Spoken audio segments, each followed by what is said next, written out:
Guys, season 1 season 2 যখন back দিয়ে দেখ তখন তারাবের রিয়েকশন কি ছিল ভিডিওটা দেখেন। তার আগে একটা কথা, আপনারা যারা এখন আমরা ফলো করেন কষ্ট করে একটু ফলো করে দেন। তালা ভাই গেমে ঢুকে দেখেন, কেন না তো আপনার জন্য একটা সারপ্রাইজ দিছে। আরে আল্লাহ, সারপ্রাইজ দিতে বলে ভাই আমার জিনিস সারপ্রাইজ হচ্ছে এমন একটা জিনিস যে কারণে দেখাবো তোর ভাই মনটা ফ্রেশ হয়ে যায়। আল্লাহ, সারপ্রাইজ আমার কি সারপ্রাইজ হতে পারে? মেইল বক্সে কিছু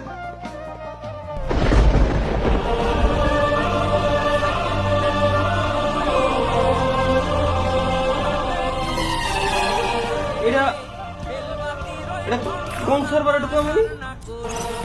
কি রে ভাই, আমি কোন সার্ভারে ঢুকলাম? বাংলাদেশ সার্ভারে আমি? আরে আমারই তো আইডি ভাই। বাংলাদেশ সার্ভারে হিপ হপ সাকুরা সব ব্যাক।